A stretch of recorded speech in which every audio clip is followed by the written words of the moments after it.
Welcome back to the Girl Techno Podcast, where we spotlight women making waves. Today in our series of Trailblazing Women, Exceptional Stories of Female Leaders, sponsored by Miss Wit, we're thrilled to introduce Jahraus, an e-commerce expert with a story that's nothing short of inspiring. Dylan transformed her passion into a flourishing Etsy venture, capitulating her business to $1.5 million in revenue. From a corporate e-commerce background to a success story in San Diego, she's expanded her empire to Amazon and Shopify and building a remarkable team along the way.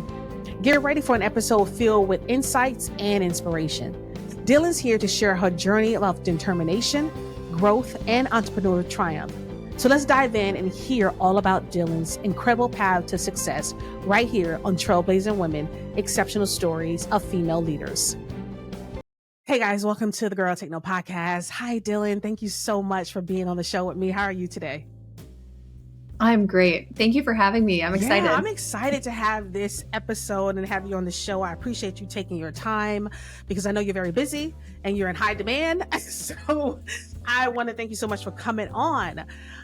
Before we jump into like questions we have around Etsy and how to become an absolute whiz when it comes to using Etsy and SEO and stuff like that, give me the story behind the brand. Tell me what inspired you to do what you're doing right now, to become this guru of all things Etsy and start your own multi-million business. Yeah. So my background, I was not an entrepreneur. My background was corporate, e-commerce. I worked for some big companies. Zappos was one. They're owned by Amazon. Zulily was another, the flash sale site. So my background was working for someone else, climbing the corporate ladder in my 20s. And then I married someone in the military and we moved away from Seattle to San Diego, and there is not much e-commerce here. So I was doing all these side hustles. I was like dog walking, house sitting, like buying stuff like jewelry and selling it on eBay, just all this random stuff. I was going to Goodwill and flipping stuff. And I was having the hardest time getting a job. So I was doing all the side hustles. Etsy was one of those. And just put something that I made for my wedding on Etsy. And I thought, okay, maybe someone would buy it. I was doing eBay. I thought it was kind of like eBay at the time. And then, and then someone bought it. And I was like, oh shoot, now I have to like make one of these for someone and sell it and like ship it. So got it done. And that was the start of the business. And by the fourth month, we were doing over 10,000 a month. We did over $1 million in profit in about 6 years. And now, I've had a lot of people ask, how did you do that? Like, as a military spouse, like, how did you do that? And they want to learn. And so I saw a huge hole in the market to teach people real e-commerce principles regarding Etsy on YouTube. So I started teaching on YouTube and then built a program. And now I have about 1,900 students in the last year. Wow. That's absolutely amazing. Your story seems so fascinating because a lot of times you hear stories and they're like, I tried and I failed at this and it was so hard. So let me ask you this, when you made that transition, when you took that leap, when you decided to say, when you was working, you say, hey, now it's time for me to do this full time. Was it a pivotal moment that took place that said, hey, you know what, now I know I'm ready to take that leap and say, I'm going to do this full time because this happened? Yeah, there is a moment, and it was almost this time in 2016. And it was, I had been interviewing and, I was getting offers making like for offers for jobs, like making 50% of what I was normally making. So 50% of what I was normally making. And I was like, should I take this? Like, I have no other options. And my husband's like, you can do, no, you don't need to do that. And so I got the Etsy thing going. I thought, I was still interviewing. I finally got a great job offer from Petco headquarters, and I was making over 6 figures. And I thought, should I take this? And, everyone told me, amazing, like take this. This is a huge step in your career. And then it was Christmas of that year. I found out I was pregnant with my first son. And I thought, wow, do I really want to start a new job and then go on maternity leave? Like 9 months into this. And I thought, I can make, so that became my goal. I can make this much working for myself in my own time, if I could match what the salary they were going to give me was, I think I could. So that became my North Star. I like ran towards that and crushed it. Was there ever a moment where you felt like, did you have any self-doubt where, because I know as entrepreneurs, as humans, right, when we're making a transition to something new and different, there's a moment of doubt where, okay, can I really do this? Should I do this? Because like you said, should I take this job? Should I just go ahead and take this job where I'm making all this money less than what I'm used to making? Or should I do this? And was it a scary moment for you to even think about doing it? And did you have any doubts when you decided to do it? Yeah, during all those interviews, when I, just wasn't getting what I was looking for, I started to wonder, like, wow, did my career peak at 26? Yeah. Like, it was that So for young. me. I know, it's like, is this it? Is this the end? Like, is it all downhill from here? And I, and then I started thinking about the Etsy thing, and honestly, it wasn't as much self-doubt. Like, I don't know if I could be successful with Etsy, but it was more fears around what people would think of me. And colleagues and people on LinkedIn, like, oh, I was climbing the corporate ladder and now I'm like crafting. Yeah. That's what the perception was. And so, I thought, wow, am I just shooting myself in the foot here? Is this like a really bad idea? People will think I'm, I was more concerned with what other people will think, which is honestly, like, I hate to say that, but it's true. Yeah.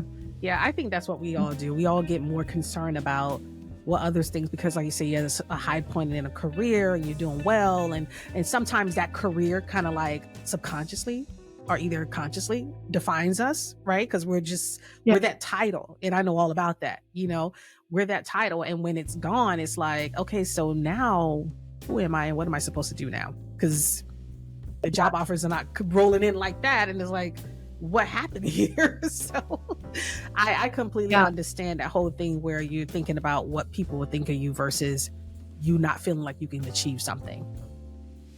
Right. Yeah. And my dad was like, when I'm like, Dad, I might turn down this job. And he's like, you still have so much to learn by working for other companies right now. And then my aunt, she's my godmother. She pulled me aside at Christmas Eve in the kitchen. She's like, she saw I didn't have any wine or anything. She's like, are you pregnant? And I was like, yeah. She's like, oh, turn that job down. Like, you can do this. Yes. she gave me like her wisdom in the kitchen.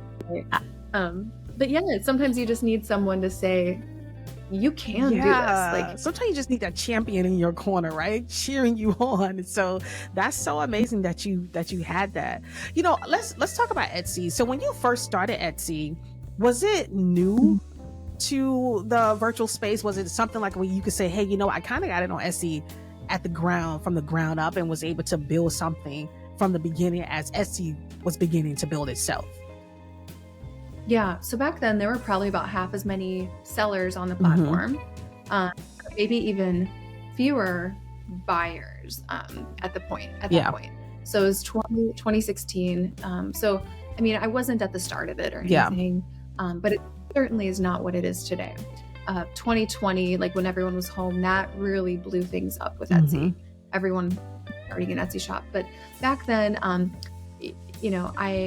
knew of the platform, had never shopped on it. I still don't really shop on it, to be honest, but I know that it is a place where you can build a brand and you can build something long-term and you can sell almost anything.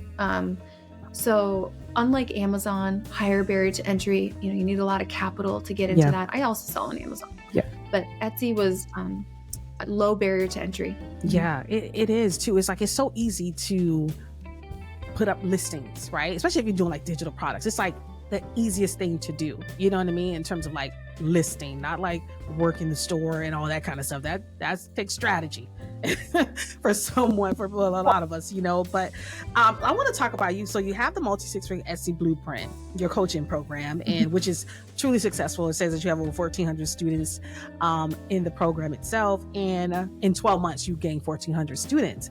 And so tell me, what motivates you to create the program, and how do you ensure the principles were grounded in authentic e-commerce strategies? Yeah. So, and that's so funny because that was, it's even now, like today, as of Uh-huh. today, we're about 1,900 Oh, students. wow. So it grew rapidly. Now, all organic, no ads or anything. Oh, Um, wow. That's so and awesome. yeah, it's crazy. No ads yet. But I think why it's become this way is because, I'm very much, do you know Alex Hormozy? Do you know him? Say the name again. Have you heard of Alex Hormozy? Yes, I have heard that name before. Yeah. Yeah, so I'm a big fan of his, and he talks a lot about lead generation and building, Mm-hmm. online education services. And some big principles was, give it away for free, let people get results, give ton of value for free, basically. Mm-hmm. And then, which I do with YouTube, that's kind of the angle. Yeah. People realize, wow, she sounds different. She's giving away things for free that other people, I bought a course where she's just sharing that for free.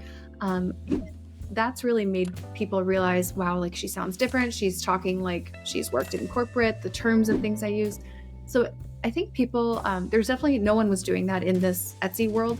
Everyone else in the Etsy guru space was kind of like, I was successful on Etsy once, and now this is how I did it. Mm-hmm. Instead, I'm taking principles that I learned from like Zappos and Zulily, where I was managing like $100 million portfolios and applying it to Etsy. And that's why we get really consistent results. So like whether you're selling 99-cent digital downloads or I have a guy who sells $15,000 tables, the principles are the same. It doesn't really matter what the product is. Yeah. That's really good. And that's what I like. Look, when I saw you on, and that's what attracted me to you when I found you on YouTube. Because I'm searching, and you're right, I looked at a lot of other people in terms to Etsy and how strategies and stuff like that. But you're right, something about you resonated with me because you were giving out a lot more information, and not just information where it's like, oh yeah, this is what you can do. It's like information that you can apply today and go do and add to your store today to help you see some results. And that's why I was like, well, man, she's giving this away for free. I can't imagine what the program is like, And so that's kind of what made me reach out and kind of have questions and say, oh my God, it'd be so great to have on the show and talk about all things Etsy and SEO and how to grow and build and grow and scale your store.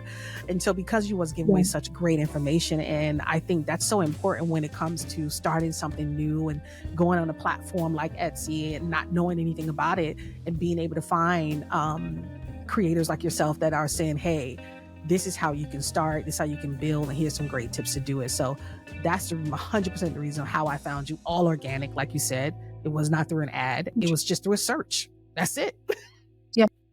Yeah. And we put a video up yesterday, and now we're ranking, if you search Etsy SEO, we're the top thing on Google. And yeah, so it's funny, we apply our SEO principles to this business too, to grow this. So it's all the same. Like building a business, when you really think about it, an online business is like, no matter what the product is, the principles are the same. The lead generation, getting the customers, converting them. It's, you can really boil it down to some straightforward principles. And I like to do that in a way that's easy for people who don't have a business background to do. Yeah. What do you find when you have your students, or even when you talk to other people who have Etsy stores or want to have Etsy stores, what do you find are some of the biggest challenges that they face? Because you said it comes down to basic principles, and a lot of us don't know those principles or even know how to apply strategies to achieve those. What do you think are some of the biggest challenges that you see that they face? I think one of them is deciding what to sell. Yeah. Because that's a big one. Like I want to do this, but what do I sell? Yeah. And I want to make money, but I don't know how and what to sell to make the money. And I think the biggest hurdle is getting past the idea of it's not what to sell, but it's who to sell to. So we reverse engineer what we want to make, and we decide, okay, we're going to sell to people with consistent spending habits so that our income is very consistent. So we actually target people on Etsy with higher discretionary income, where they value their time more than money. They're not like, the DIY customer necessarily who's going to buy like the cheapest thing, and they'll pay for quality and service and speed. So that's who we like to target, because then no matter what's happening in the economy, your sales are consistent. So we build your whole product mix around certain types of customers. And then you don't have to decide what to sell. You just have to choose who to sell to. and the rest falls into place. So we help people do that because most people don't think in that way. They're like, I gotta find the winning product. Yes. What's that one thing, Yeah. Yes. Some of the things that I like that you do is that you debunk a lot of stuff that a lot of other people tell you when it comes to Etsy. Like one of the big things I saw in a lot of videos that's consistent, and I saw you talk about this, is that get a product that you see on Etsy that's selling right really good, that's converting really well from other stores, and sell that product. You know what I mean? When it comes to like a particular sweatshirt, like I think one example, I think you had like those Cat Mom sweatshirts or whatever. And it's like, if just because we see something that's selling really well on Etsy doesn't necessarily mean it's going to sell really well for your store. And I like that you discussed that. And it really gave me a whole new perspective on, okay, well, what kind of products do I want to put in the store? I can't just go off what's trending. You know what I mean? Right. And, Etsy is one of the last places to get trends. It really is. So I would never recommend doing trend research on Etsy. You're 6 to 8 months way too late. Okay. So instead, we look at places like Pinterest or influencers on Instagram. So we're looking, and also like premium brands, right? They are ahead of the curve on trends. So we're not chasing down Etsy trends. You're always going to be chasing when you do that. And who wants to do that?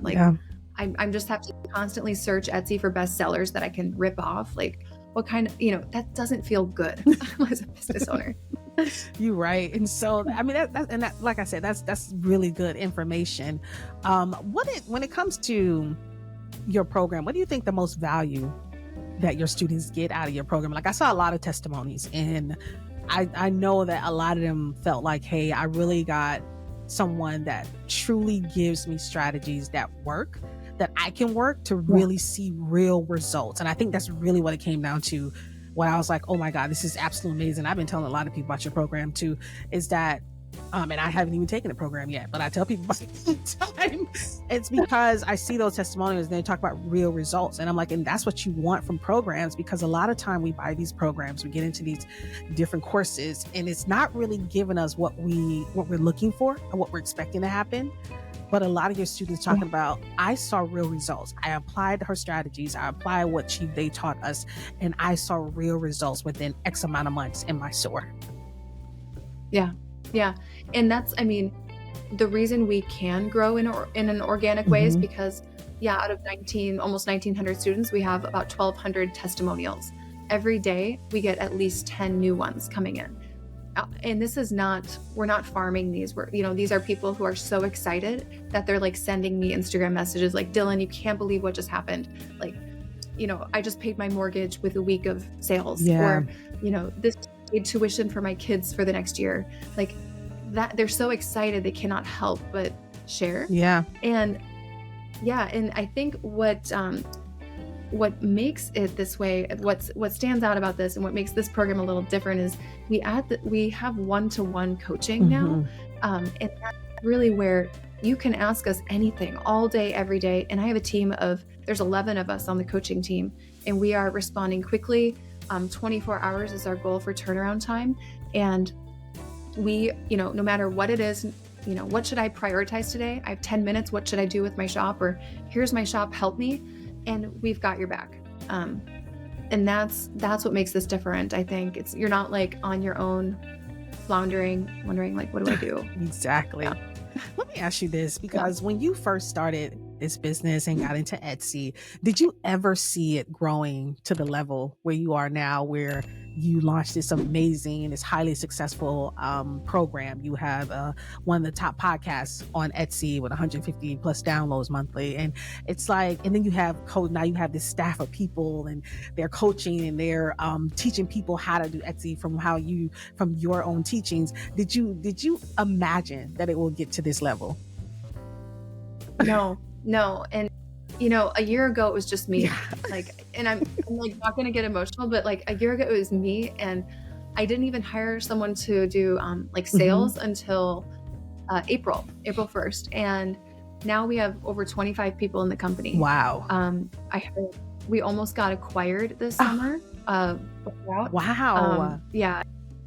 We had, we broke a record for like internal revenue last month. And we have a COO, like we're building an executive team. So it is mind-blowing that this has happened. My whole goal when I started the coaching business was just to replace the Etsy income. Because I've gotten to the point with Etsy, I was doing about like 40,000 a month, and I was all on my feet because I'm like making things. So I'm standing up, making stuff, and I got vascular disease in my legs. Oh, wow. To the point, I know, not making this up. And I had surgery. It was like 4-hour surgery. They removed all these like veins and things. And then I kept working and it came back. And I thought, I cannot keep getting surgery every few years because of Etsy. So I thought, I'm going to at least hire everything out for Etsy, which I have done, and then try to replace that income, building a new business where I can impact way more people. So my goal was like 40,000 a month with this, and blew that out of the water within my first like 3 weeks. Wow. So listen, I mean, it's so amazing to hear like stories like this when it's like, hey, my goal was 40,000. I blew out of the water in 3 weeks. And you're like, how does that even happen without like paid ads or I don't know. You know, a lot of people talk about strategies like, hey, if you want to sell things, you need to go live. And, you know, and I mean, I can go on and tell you all the strategies I'm doing right now. And I cannot tell you that they're equal to 40,000 a month at all. Right. And so how do you think that happened for you within such a short period of time? And we would say that's a short period of time. Yeah, definitely. Yeah, we got monetized on YouTube within the first month of launching there. So that means Are you there, you have to have a follow. Okay. Yeah, I'm here. Can you hear me? I'm sorry. No. Can you hear me now? Hear you now. I was like, oh my God, I lost her. No, I'm here. So how did it happen in such a short period of time? YouTube is the answer to that. Because now I had been a blogger for a while, so I knew what it meant to be consistent with putting up content. And I'm like one of the most consistent people. I will, you know, I will do anything. I don't care how much it hurts. Like just to check it off my list. You standing and hurting yourself from making products, so you definitely would. You know, it's not the best example, but you know, it's a double-edged sword. Like it really is. So I basically told myself I'm going to put out a YouTube video a day, every day for a month. Wow. And I filmed it, edited it, uploaded it same day, every single day. And I was giving away so much for free information, value, to the point where the quality of the videos were terrible. Like I didn't know what I was doing. And I was so awkward. I had never been on camera, but I was helping people. Yeah. And they didn't care that I was awkward or that my video quality was bad. It still helped them. And that's how I started getting my students. That's how people found me, was YouTube. And I did it. I got through 3 weeks of that daily uploading, and then I got sick because, you know, no limits. Yeah, of course. Yeah. And so that's what it took. It took a commitment to being relentless. No other YouTube channel related to Etsy was uploading like that. So there wasn't really competition who was being that consistent. You know, let me ask you this question. Speaking of that, when it comes to like content creation and when it comes to your students, do you think is this one of the things you run into with students? Sometimes we care more about the way things look versus being consistent. Do you think that's something they struggle with, or that we struggle with as people who are creators and business owners? Absolutely. Yeah. Some people, you know, and I think it can be perfectionism can be a tool for procrastination. And, you know, someone says, I can't do social media because I don't have time. You know, creating a reel takes me like an hour. I'm like, sister, like we can just sit down 5 minutes and I show you how to do a reel in 5 minutes. It's like, just knock it out. You know, it's going to be quantity in the beginning over quality. Just get things out, volume, get the reps in. You'll get better and faster as you go. But if you are a perfectionist day one, you're not going to get anywhere. Yeah. I believe that. Yeah. 100%. So let's talk about balance, because as a wife, a mom, right? 2 boys, and being this Etsy owner, having this coaching program, how do you balance it all? how do you make it all Yeah. work? Because I know I'm a mom and I'm a wife, I'm a podcaster, and I'm creating content and doing all this stuff. Now I have the Etsy store I'm doing. So it's like, it's a lot. I got to walk the dog. I got to pick up the kids over here. It's a lot. So Yeah. how do you balance? Yeah. I don't. I balance. I threw that whole idea out the window, and I Yes.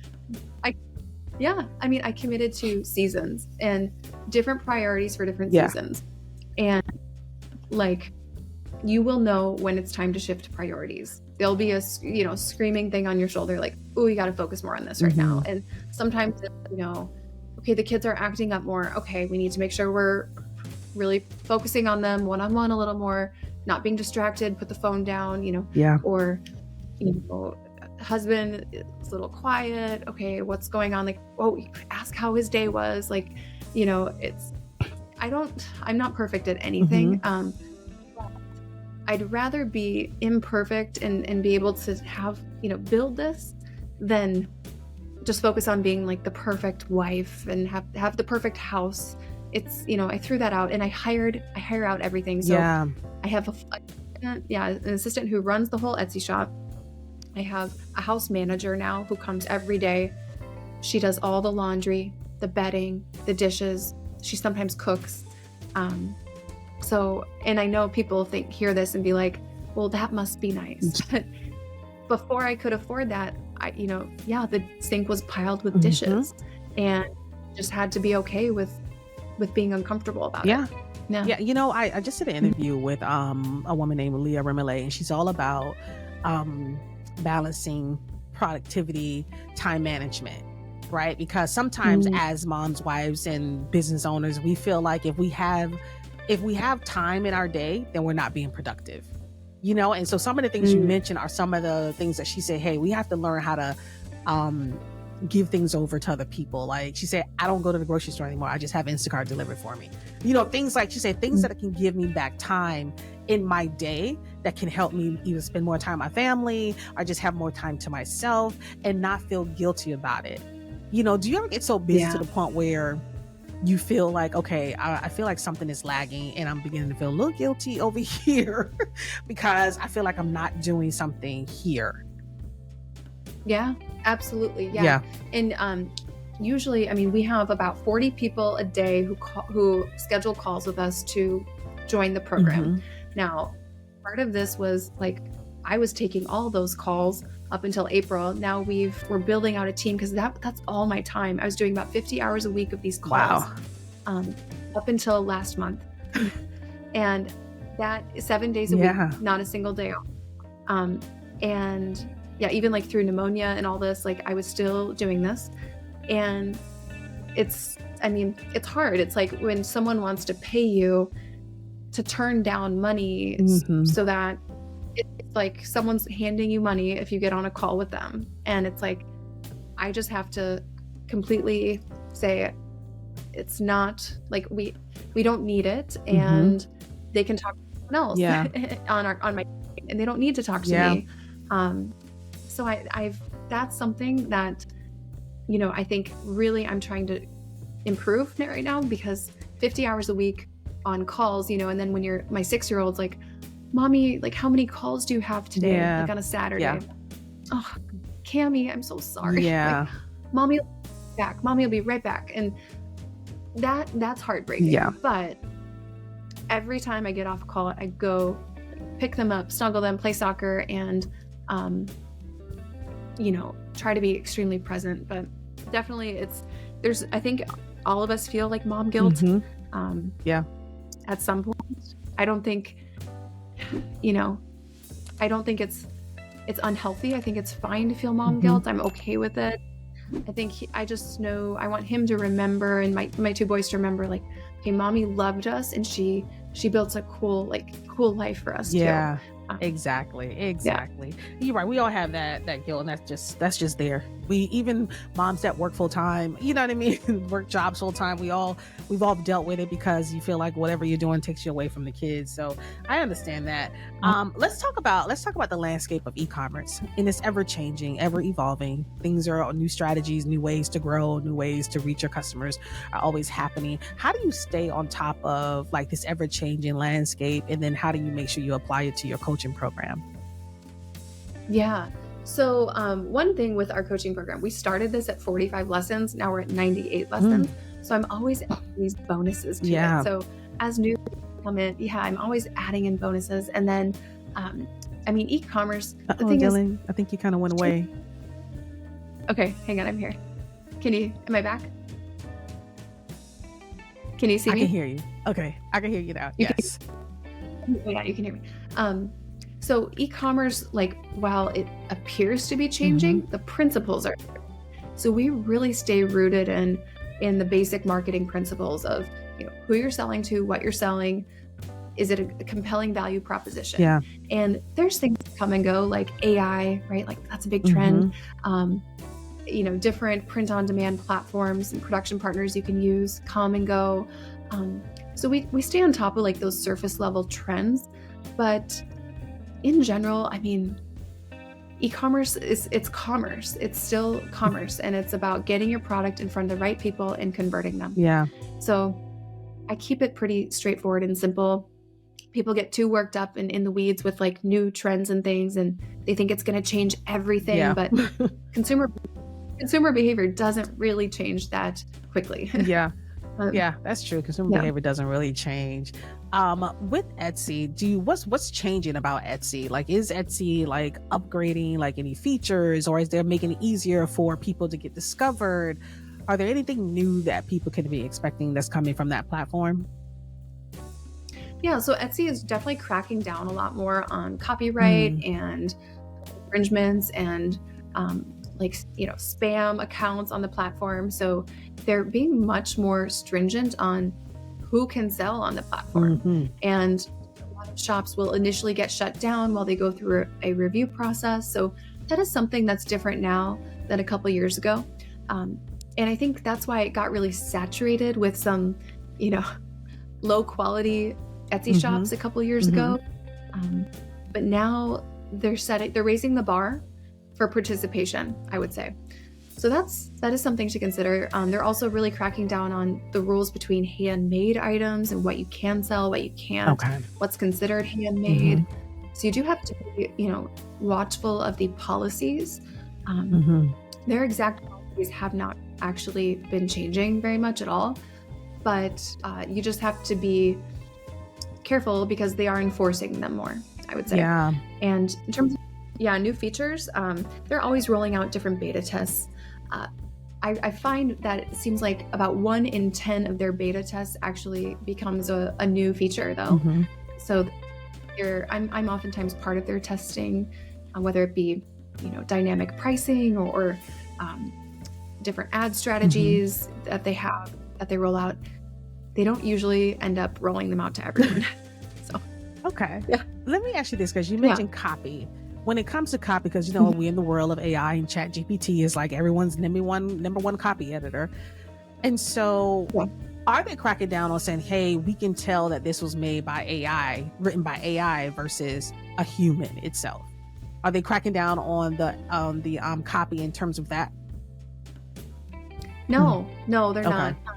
No point. Yeah. But they are in terms of like copyright and trademarks, like Taylor Swift, Harry Styles, like that type of stuff.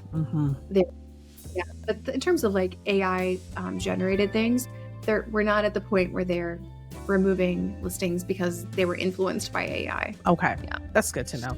And let me ask you, because I saw one of your videos and you talked about of course SEO, how people search and discover things on Etsy, and when it comes to your titles. And I think this is definitely important to talk about, because a lot of us will name our titles, and you mentioned this in your video, that we'll name our titles more describing what the product is versus basis how people search. And when you did that video, I went straight, you say, so this is what you can do. You can implement this in your store now. I went straight to my store, implement it. So talk about how important it is to have the right SEO friendly titles. Yeah. I mean, people think a title is just describing what an item is, but it's really about the purpose. So you've got to be thinking like the customer, not the creator of that listing, of that item. As the creator, you know what materials you used, you know what features it has, but the person looking for that item, they're looking for a solution to something, whether it be, a gift for their flower girl, or, dangly earrings for their grandma, or something for like their wedding bouquets, or something for, their taxes, right? Like a spreadsheet or something to organize their taxes. So they're looking for a solution, they don't care that it's, velvet, light pink velvet with, 6 rhinestones that are 8 millimeters. It's like, you gotta stop describing the item and think about what solution is it providing? What is the purpose of this thing? And that's a mind shift for a lot of people. Yeah, it is, because I was definitely one of the people, you got to describe what the object is, what you're selling, versus how people are searching, and I think that was a really, really good free tip, free strategy that you gave. And I was like, oh my God, that strategy just kind of blew my mind. Now I have to go back to my store and rename things, which is exactly what I did. What do you think about your coaching program that attracts people to it the most? Most people who we work with, they're trying to replace their income usually. So they're trying to make minimum 5K per month profit. So this isn't like, there's some people who we talk to, and we talk to everyone before they join to make sure it's the right fit. Some people are looking for just an extra $500 a month. You do not need this program. You don't need one-on-one coaching necessarily for that. So I would say it's really, we're attracting people who want to go big, and they realize they don't want it to take years to try to figure it out themselves. People who value their time is typically who we attract, because they don't have 12 hours a day to like research and do trial and error. And I would say that is something big about who we attract. And even if they're not trying to replace their income and quit their jobs, maybe it's to give themselves the option so they could someday. I like that too. That's the kind of program you definitely want to be in. As an entrepreneur, what advice would you give to someone who's looking to get into the e-com space, in terms of like, hey, I'm looking to start my own Etsy store? What advice would you give them to get started? I would say, number one, you got to shift your mindset, because e-commerce, Etsy, it's not a get rich quick scheme. It's not, it's to earn passive income. It takes a ton of action. So if you are going to be, going on this quest for passive income, and you think it's going to be a passive quest to get there, like, don't even start. So not to rain on your parade, but like, don't waste your time. And then, a couple other things are, if you do not quit, you won't fail. Like, the only way to fail is by quitting. So I like that. And it's really true. If you don't give up, now you can't just keep doing the same thing over and over and expect a different result, but don't give up. You can't fail. And that's something that, I want to encourage to everyone, like, you will get to your outcome if you are relentless and you don't quit. Most people quit. That's why they never succeed. If you stuck with something for 10 years, do you really think you'd be like sucking at it by the end of the 10 years? Probably not. You probably learn a lot, probably better. You'll improve. So it's just, you've got to commit your mind to it, and stay dedicated and stay relentless. There's a book I love. It's called Relentless, and good hype up book if you're thinking about starting a business. Okay, relentless. I like that. What is it that you can see? Looking ahead for you, what is next for you? Because now, of course, you're scaling, you're bringing in employees, you're doing so big now. You're growing in so many different ways. What do you think is the next thing for you? I mean, we've made a ton of new hires. I think we have 3 new people starting today, actually. I need to look at this. You are where most entrepreneurs would love to be right now. I'm telling you. I mean, I think, and we just moved on to a new platform yesterday. We are rolling out a new course later this month. So, I'm in the production phase of that. So it's just nonstop pushing forward. And I think there's just so much new coming down the pipeline. And then outside of just the program, we're maintaining the Etsy shop and Amazon and Shopify as well.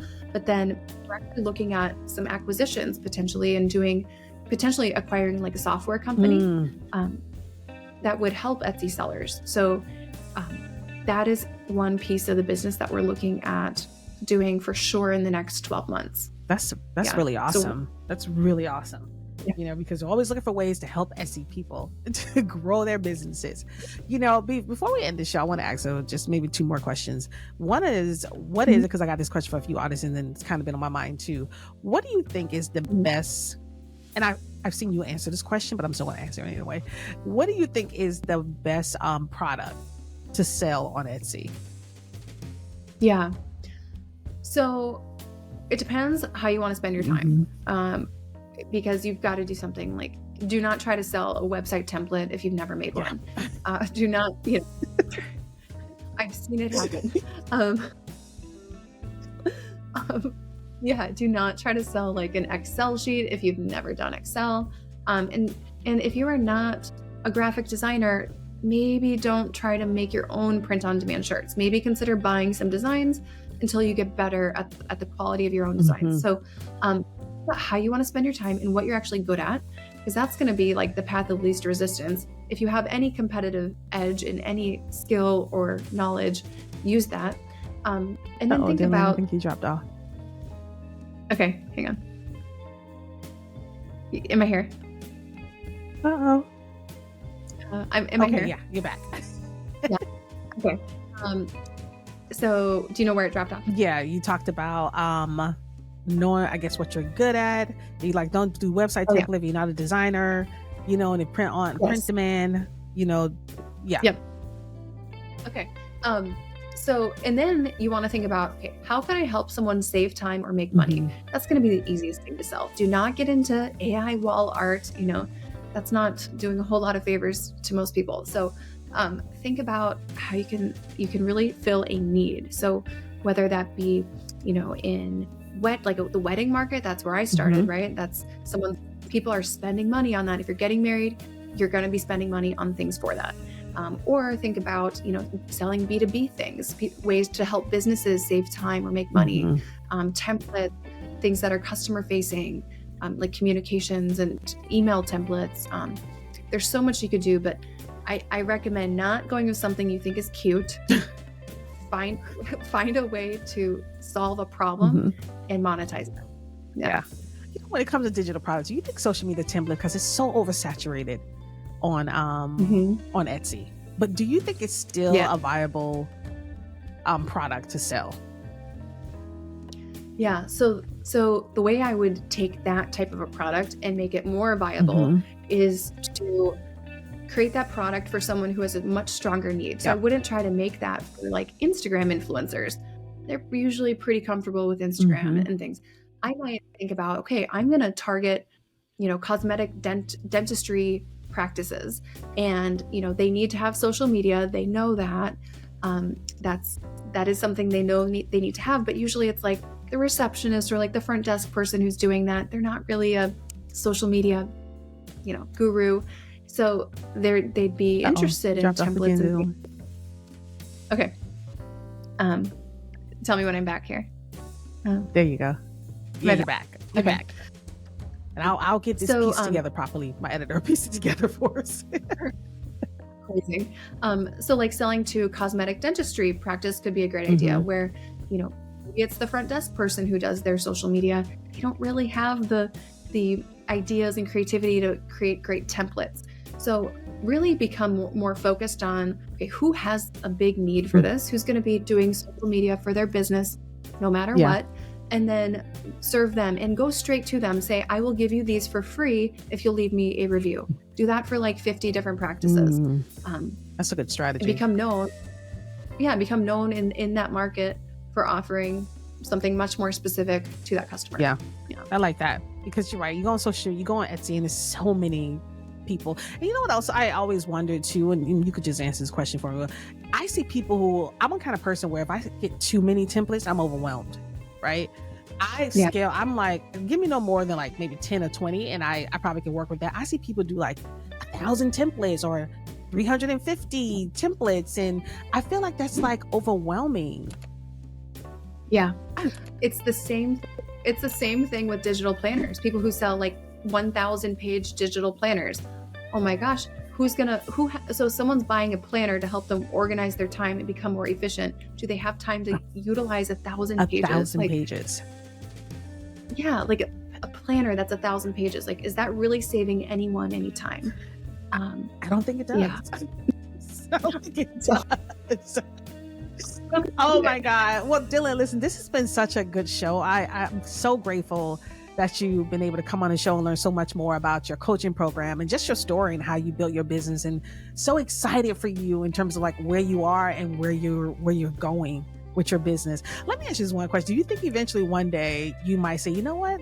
I think I'll teach people how to coach people. I think I might add that to my umbrella, all things that I'm doing. I might actually teach people, other entrepreneurs, how to start this business, scale their business, and grow. You think eventually you'll get to that point? Is that something you might see for yourself?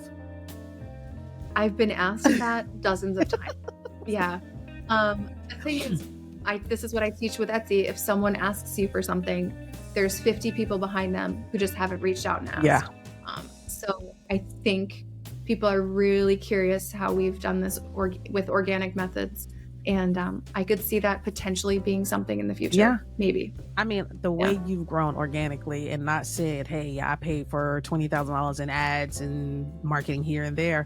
It's just absolutely amazing. It is truly like it's a blessing. It's really a blessing. You are truly blessed to have grown the way you have organically. And it's inspiring to me, and I know to everyone else. So I thank you for coming on and sharing your story with us, because every story on this show inspires all of us to take our steps further and to just continue the course, okay? Because we can't fail if we don't quit, right? We got to keep going. That's the key.